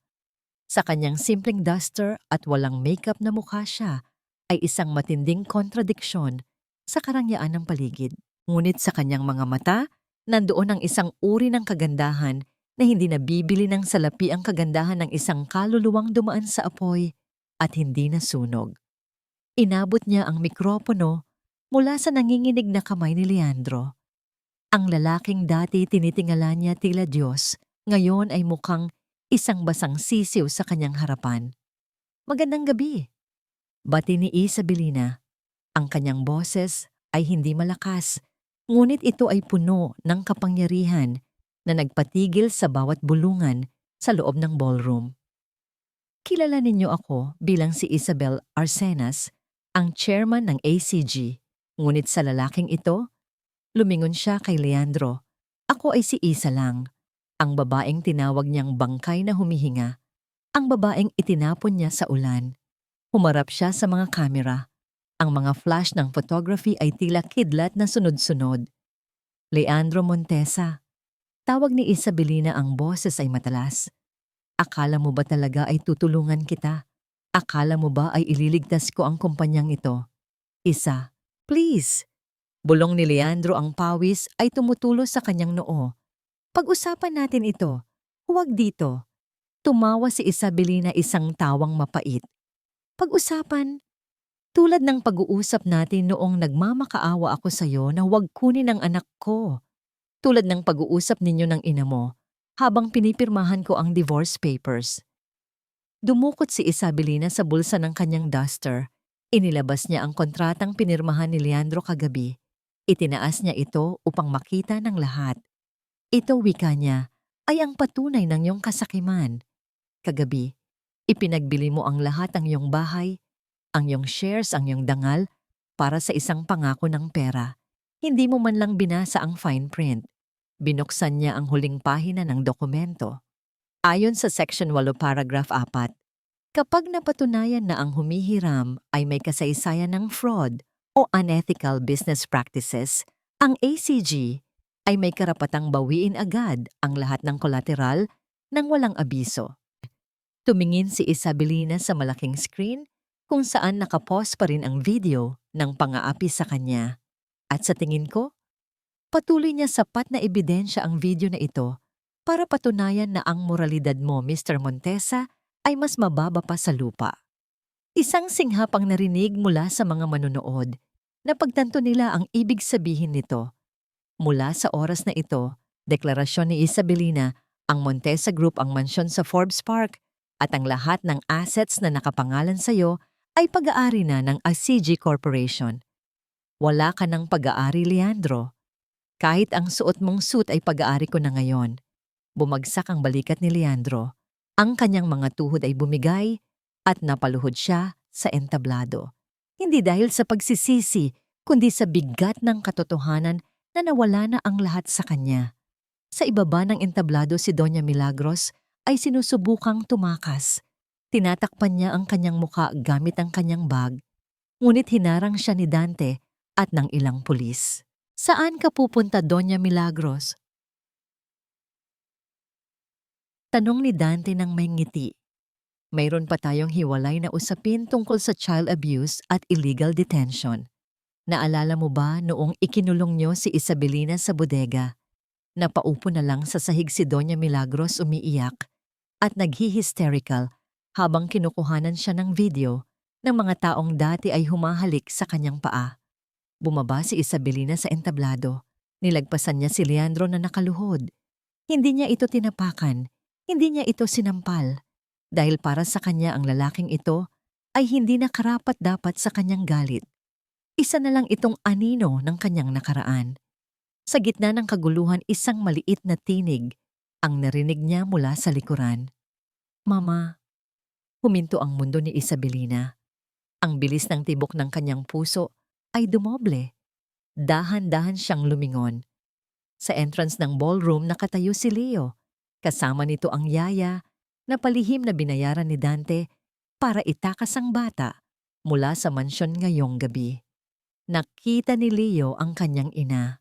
Hindi ang magandang babae sa school kundi ang nanay niya na nakaduster. Ang nanay niya na amoy kusina at pagmamahal. Leo, sigaw ni Isabelina, ang kanyang mga braso ay nakabukas ng malapad. Tumakbo ang bata. Binangga niya ang mga binti ng mga nakatayong bisita. Wala siyang pakialam. Tumakbo siya ng mabilis patungo sa tanging tao na hindi siya iniwan. Lumuhod si Isabelina at sinalubong ang yakap ng kanyang anak. Ang init ng katawan ni Leo, ang amoy ng buhok nito, ang higpit ng yakap nito sa kanyang leeg. Ito ang tunay na tagumpay. Ito ang tunay na kayamanan. Andito na ako, anak. Hagulgol ni Isabelina habang hinahalikan ang ulo ni Leo. Hindi na tayo magkakahiwalay. Pangako. Sa gitna ng isang bulwagan na puno ng mga huwad na tao at nasirang mga pangarap, isang ina at anak ang nagtagpo muli. Ang kanilang pagmamahal ay isang liwanag na hindi kayang patayin ng kahit anong kadiliman. Habang yakap niya ang kanyang anak, tumingin si Isabelina kay Leandro. Sa huling pagkakataon, nakita niya ang pagsisisi sa mata nito habang pinapanood sila. Ngunit huli na ang lahat. Ang pinto ng elevator ay bumukas at pumasok si Isabelina kasama si Leo at Dante. Iniiwan ng gulo ang ingay at ang lalaking sinayang ang pinakamagandang bagay na dumating sa buhay niya.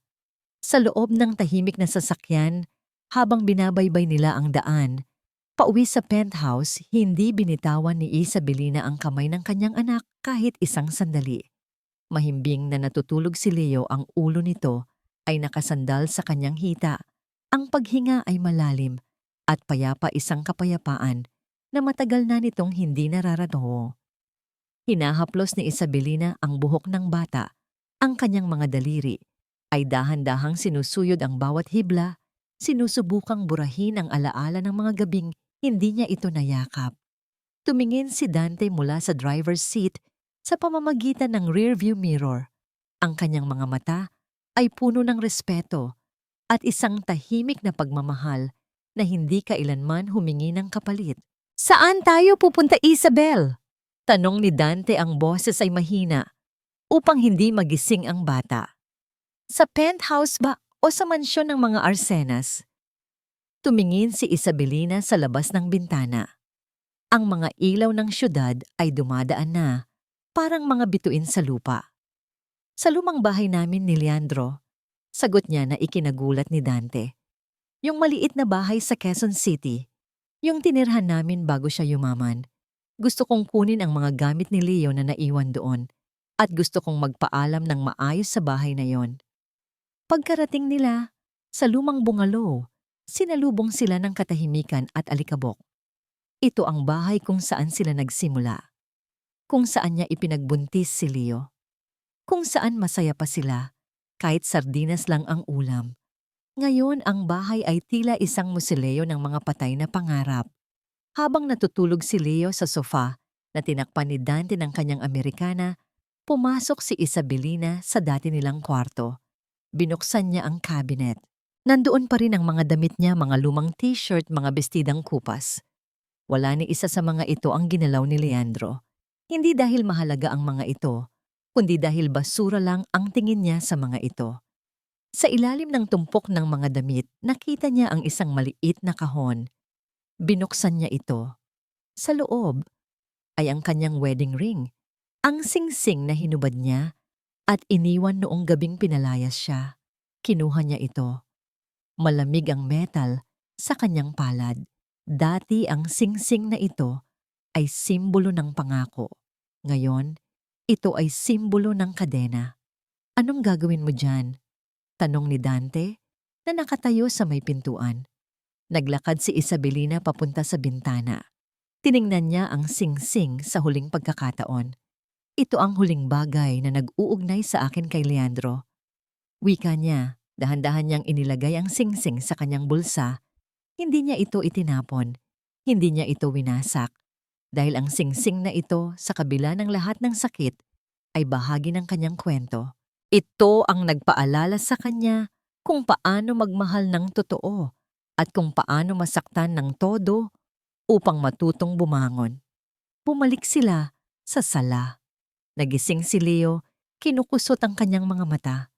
Nang makita niya ang kanyang ina, isang malawak na ngiti ang sumilay sa kanyang labi, ang unang totoong ngiti na nakita ni Isabelina sa loob ng 2 taon. "Mama, uuwi na ba tayo?" tanong ng bata. "Oo anak," sagot ni Isabelina, lumuluhod para yakapin ang anak. "Uuwi na tayo sa tunay nating tahanan, sa lugar kung saan walang mananakit sa atin." Biglang bumukas ang pinto ng bahay. Pumasok si Marites, hingal na hingal at magulo ang buhok. May dala itong malaking maleta. Mukhang tumakas ito mula sa kaguluhan sa hotel at dumiretso dito para kunin ang anumang pwede niyang makuha. Natigilan si Marites nang makita sina Isabelina at Dante. Ang takot ay gumuhit sa kanyang mukha. Huhuwag kang lalapit, sigaw ni Marites atras sa bante habang hawak ang isang mamahaling vase. Akin ang bahay na to. Ay na, akin ang mga gamit dito. Tiningnan siya ni Isabelina nang may awa. Ito ang babaeng sumira sa kanyang pamilya. Ang babaeng nagnakaw ng atensyon ng kanyang asawa. Ngayon, mukha itong isang daga na naipit sa sulok. Sa'yo na ang lahat, Marites, kalmadong sabi ni Isabelina. Ang vase, na hawak mo ang mga muebles ang mga alahas na ninakaw mo sa akin noon. Sa'yo na. Binuksan ni Isabelina ang kanyang bag at naglabas ng isang makapal na sobre. Inilapag niya ito sa mesa. Hayan ang pera, sabi niya. Sapat yan para makapagsimula ka sa ibang lugar. Umalis ka na bago pa dumating ang mga pulis para kunin ka dahil sa kasabwat ka sa fraud ni Leandro. Nanlaki ang mga mata ni Marites. Tiningnan niya ang pera. Pagkatapos ay tiningnan niya si Isabelina. Bakit nanginginig na tanong ni Marites? Bakit mo ako tinutulungan? Matapos ng lahat ng ginawa ko sa'yo. Lumapit si Isabelina kay Leo at hinawakan ang kamay ng anak. Dahil nanay ako, sagot ni Isabelina. At ayokong lumaki ang anak ko na puno ng galit ang puso. Ang pagtulong sa'yo ay hindi para sa'yo, Marites. Ito ay para sa kapayapaan ng loob ko at para ipakita sa anak ko na ang tunay na lakas ay nasa pagpapatawad. Nabitawan ni Marites ang vase. Hindi ito nabasag dahil sinalo ito ng makapal na carpet, pero ang tunog ng pagbagsak nito ay sapat na para basagin ang kanyang pride. Yumuko siya umiiyak at kinuha ang sobre. Tumakbo siya palabas ng bahay dala ang kanyang kahihiyan at ang huling awa ng babaeng kanyang inapi. Naiwan sina Isabelina, Leo at Dante sa katahimikan ng lumang bahay. Tara na, yaya ni Isabelina. Binuhat ni Dante si Leo na ngayon ay mahimbing na uli ang tulog. Sumunod si Isabelina. Bago siya lumabas ng pinto, lumingon siya sa huling pagkakataon. Nakita niya ang anino ng kanyang dating sarili sa sulok, umiiyak, nagmamakaawa. Ngumiti siya sa aninong yon. Paalam, Isa. Bulong niya. Malaya ka na. Isinara niya ang pinto. At sa labas ang bukang liwayway ay nagsisimula nang sumilip sa silangan nagbabadya ng isang bagong umaga na puno ng pag-asa.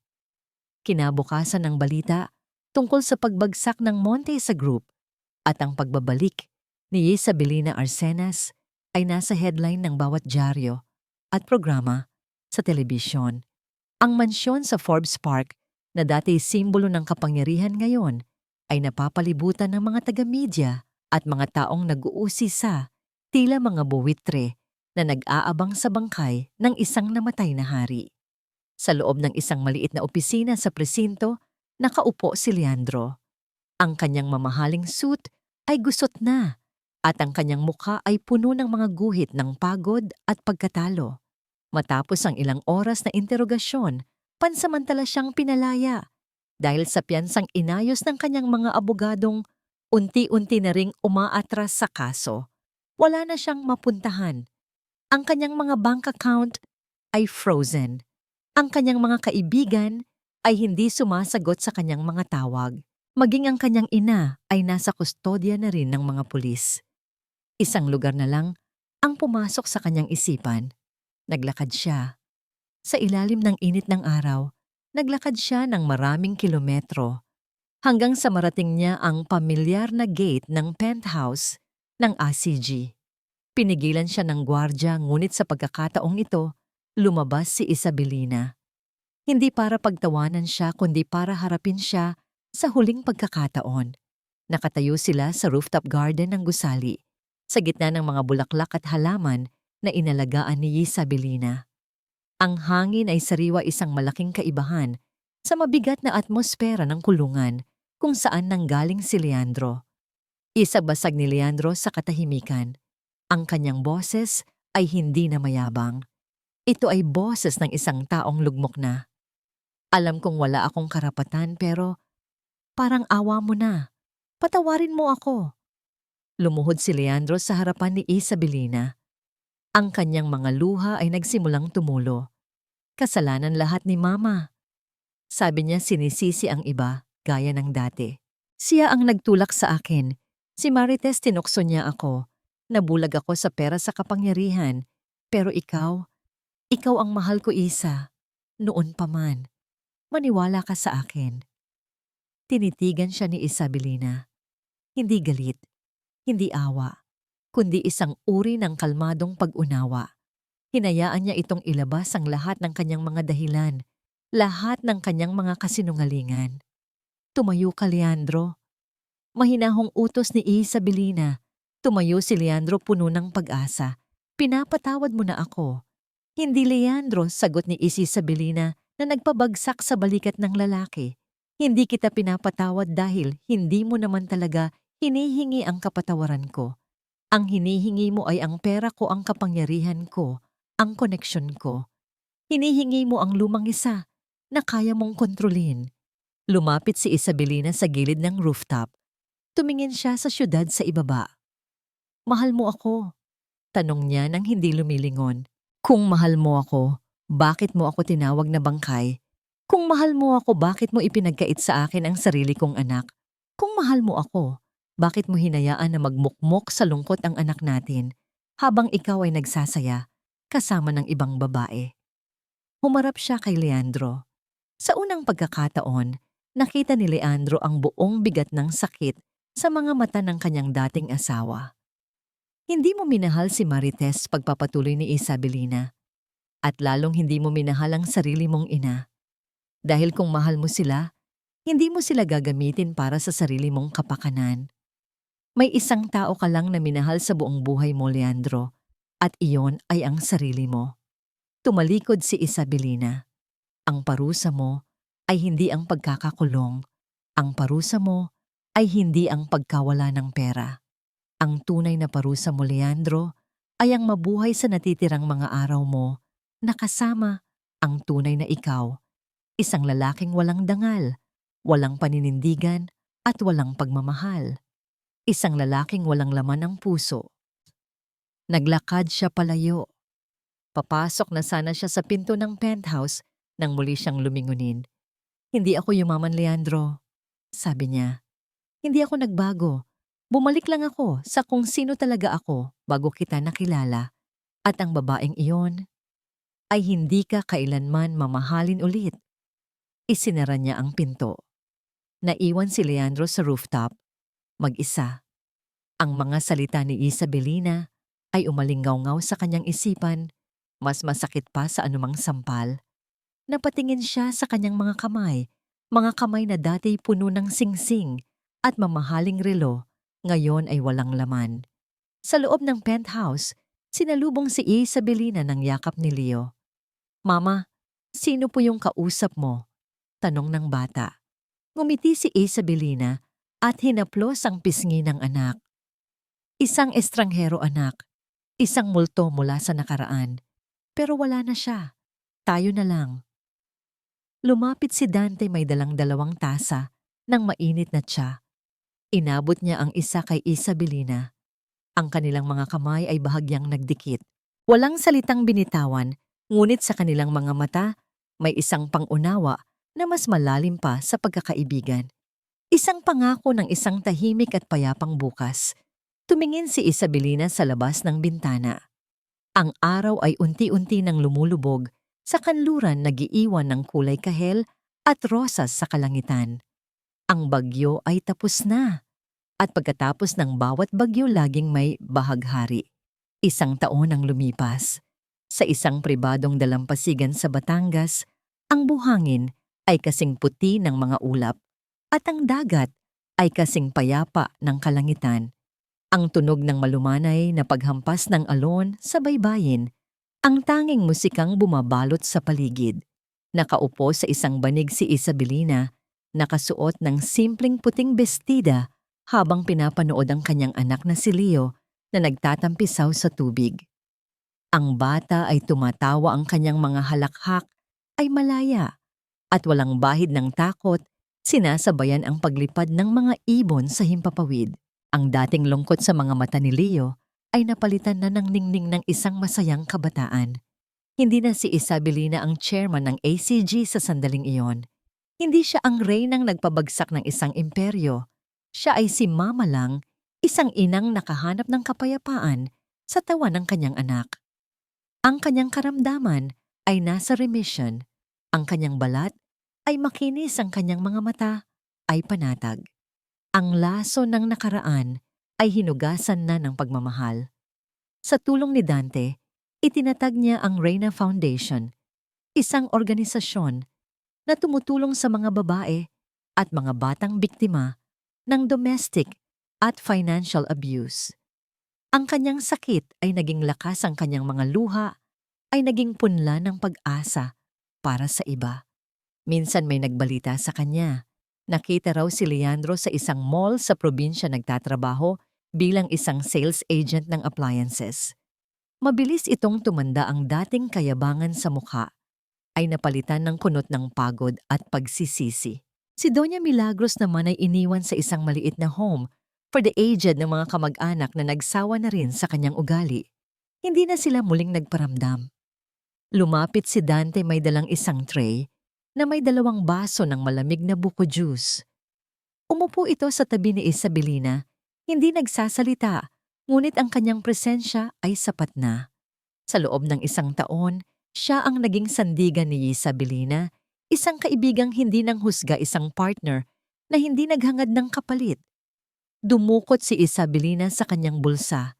Kinuha niya ang luma niyang wedding ring, ang simbolo ng kanyang pinakamalaking katangahan at pinakamatinding sakit. Tinitigan niya ito, hindi na may galit, kundi may pag-unawa. Tumayo siya at lumakad palapit sa tubig. Hinayaan niyang abutin ng alon ang kanyang mga paa. Binuksan niya ang kanyang palad. Hinayaan niyang dumaan ang tubig at tangayin ang singsing patungo sa kalaliman ng dagat. Hindi niya ito itinapon ng may puot. Binitawan niya ito ng may kapayapaan.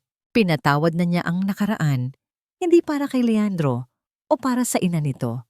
Pinatawad niya ito para sa sarili niya. Dahil ang pagpapatawad ay hindi paglimot sa kasalanan ng iba. Ito ay pag-alis ng kapangyarihan nila na saktan ka pa. Bumalik siya sa tabi ni Dante at Leo. Inakbayan niya ang kanyang anak habang pinapanood nila ang paglubog ng araw. Ang kalangitan ay nagkulay ginto, rosas at lila, isang obra maestra ng kalikasan. Natagpuan na niya ang kanyang katahimikan, hindi sa yaman, hindi sa paghihiganti. Natagpuan niya ito sa yakap ng kanyang anak, sa respeto ng isang tunay na kaibigan at sa pagtanggap sa kanyang sariling halaga. Dahil ang korona ng isang tunay na reyna ay hindi gawa sa ginto na bigay ng isang hari. Ito ay hinulma mula sa mga basag na piraso ng kanyang kahapon na siya mismo ang buong tapang na pinagdikit-dikit. At dito, nagtatapos ang kwento ni Isabelina, ang reynang binuo ang sarili. Mula sa mga durog na pangarap, mula sa kaibuturan ng aking puso, maraming salamat. Salamat sa iyong oras, sa iyong pakikinig, at sa pagsama sa amin hanggang sa huling sandali ng paglalakbay na ito. Habang isinusulat ko ang kwento ni Isabelina, kasama ninyo akong umiyak at nasaktan. Ang pinakamabigat na eksena para sa akin ay ang pagtakbo niya sa ilalim ng ulan. Hinahabol ang sasakyang lulan ang kanyang anak. Sa bawat salitang itinitipa ko, ramdam ko ang lamig ng ulan at ang bigat ng kanyang kawalan ng pag-asa. Ang kwentong ito ay isang katang-isip, ngunit ang damdamin sa likod nito ay hango sa mga totoong bulong ng puso, mga kwento ng sakripisyo, pagtataksil at pagbangon na naririnig natin sa ating mga kaibigan, sa ating mga ina, at minsan sa salamin. Sapagkat ang pag-ibig, tulad ng isang munting apoy, ay kayang pumatay kapag ito'y nagliyab sa maling paraan. Ngunit ito rin ang apoy na nagbibigay liwanag sa pinakamadilim na gabi ng ating buhay. At ang pagpapatawad, hindi ito para sa taong nanakit, kundi para sa sarili nating kapayapaan. Nais kong mag-iwan ng isang tanong sa inyong isipan. Kung ikaw si Isabelina sa huling paghaharap nila ni Leandro, Magagawa mo bang sabihin ang salitang pinapatawad na kita o sapat na ang katahimikan at pagtalikod? Habang nakikinig ka, nasaan ka ngayon? Ano ang iyong ginagawa? Naglalaba ka ba, nagluluto, o tahimik lang na nagpapahinga matapos ang isang mahabang araw? Ibahagi mo naman sa comment section ang iyong saloobin. Ano ang pinakapumatak na eksena sa puso mo? Ang iyong mga komento, ang inyong mga like, at ang pag-share ng kwentong ito ang nagsisilbing gasolina upang patuloy kaming makalikha ng mga istoryang aantig sa inyong mga puso. Higit sa lahat, huwag kang mag-atubiling ibahagi ang sarili mong kwento. Mayroon ka bang pinagdadaanan? May bigat ka bang gustong ilabas? Ang espasyong ito ay para sa'yo. Handa kaming makinig. Ang kwentong inyong napakinggan ay pinamagatang Ang Pagbabalik ng Binasag na Reyna. Ang lahat ng tauhan at pangyayari ay katang-isip lamang at ginamit para sa layuning magbigay aliw at magbahagi ng positibong damdamin. Ang kwentong ito ay mula sa Kwentong Puso. Nagpapasalamat ang inyong lingkod, Clara.